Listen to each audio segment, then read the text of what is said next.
आज के युग की कड़वी सच्चाई। मर्द जब किसी औरत के सामने झुकता है तो इसका यह मतलब नहीं होता कि वह कमज़ोर है। इसका मतलब यह होता है कि वह उस औरत को धोखा नहीं देना चाहता। वह उसे किसी भी हालात में खोना नहीं चाहता। और खुशकिस्मत है वह औरत जिसके लिए मर्द इतना झुकता है और उससे इतना प्यार करता है कि शायद उस औरत को उस मर्द से ज़्यादा प्यार कोई नहीं कर सकता।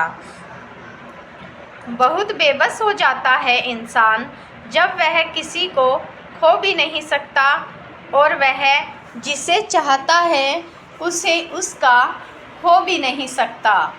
प्यार का मकबरा ताजमहल कहला गया। शाहजहाँ का प्यार मर कर भी अमर हो गया। दूर रहकर भी दोनों पास रहे, अपने प्यार के मकबरे में भी साथ रहे। सच तो यह है जो प्यार में साथ नहीं है वही तो साथ रहे प्यार के नाम पर। हर बिछड़ने वाले बिछड़कर दे साथ रहे हैं। जो दूर रहे वही प्यार के असली हकदार रहे। एहसास, ख्याल, सांसें, धड़कन सब में समा जाए जो ऐसा इंसान मिल जाए तो आदमी खुद को खो सकता है।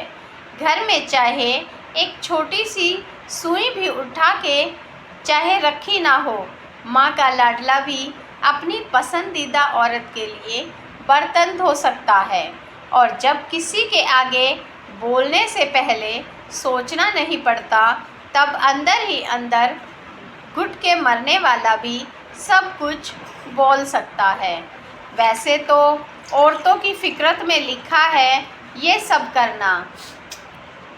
ना चीज़ पर जब देख लेता है उसे किसी और के साथ वो भी जल सकता है। कौन कहता है मर्द अपने जज्बात छुपा के रखते हैं।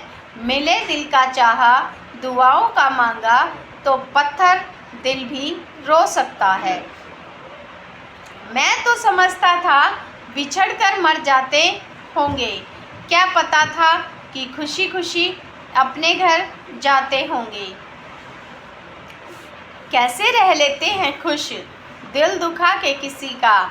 मैं तो समझता था कहीं तो ये लोग ठहर जाते होंगे।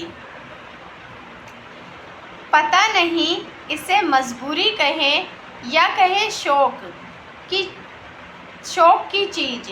ना जाने क्यों लोग खुद का गांव छोड़कर शहर जाते होंगे। क्या मिलता होगा इन्हें मिट्टी में मिलाकर ख्वाब लोगों के। ये सियासती जुल्मगार लोगों पे अपना कहर ढाते होंगे। भरोसा ही तो है जिस पर टिकी हुई है रिश्तों की नींव। ना जाने क्यों लोग ऐसे गैरों की बातों पे बहक जाते होंगे। क्यों नहीं एक अकेली औरत अपनी मर्जी से अपना जीवन शांति से जी सकती है। कब तक पूरा समाज औरत को लाचार, बेबस और असहाय मानता रहेगा। जिसे देखो स्त्री को अकेला देखकर उसे बस नोच कर लूट लेना चाहता है। क्यों औरत को अपनी अस्मिता की रक्षा के लिए मर्द की छत्र छाया में रहना जरूरी है। क्या उसकी निजता कोई मायने नहीं रखती, उसका कोई वजूद नहीं। स्त्री तब तक तुम्हारी होती है जब तक वह तुमसे रूठ लेती है, लड़ लेती है, आंसू बहाकर और दे देती है दो चार उल्हाने। तुम्हें कहती है जो मन में आता है उसके बिना सोचे बेधड़क। लेकिन जब वो देख लेती है कि उसके रूठने का, उसके आंसुओं का कोई फ़र्क नहीं है तो एकाएक वो रूठना छोड़ देती है, रोना छोड़ देती है, मुस्कुराना छोड़ देती है। जवाब तुम्हारी बातों पर खुद समेट लेती है। वो खुद को किसी कछुए की तरह अपने ही कवच में रह जाती है और तुम समझ लेते हो कि सब कुछ ठीक हो गया है, तुम जान ही नहीं पाते कि ये शांत नहीं, मृत प्राय हो चुकी है।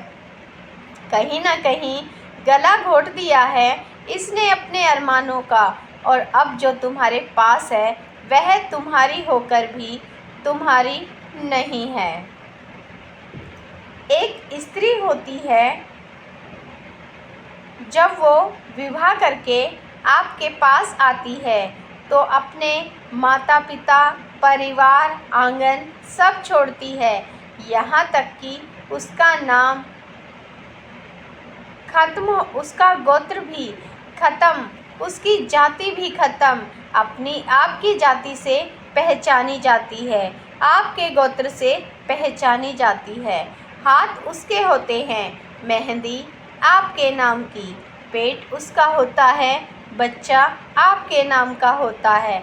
समर्पण कितना बड़ा है नारी का, और उस नारी को जब लोग कह देते हैं जाओ तुम अपने बाप के पास, तुम्हारा कुछ भी नहीं है यहाँ, ये तुम्हारे बाप का घर नहीं है, क्या वह जिस नारी ने आपके लिए इतना त्याग किया, अब आपने जरा सी भी देर नहीं लगाई और सब कुछ कह दिया, आप तो कह के भूल जाएंगे, क्या वो भूल पाएगी? नारी की इज्जत करने की बातें तो सब करते हैं, पर नारी की इज्जत करना सबके बस की बात नहीं है।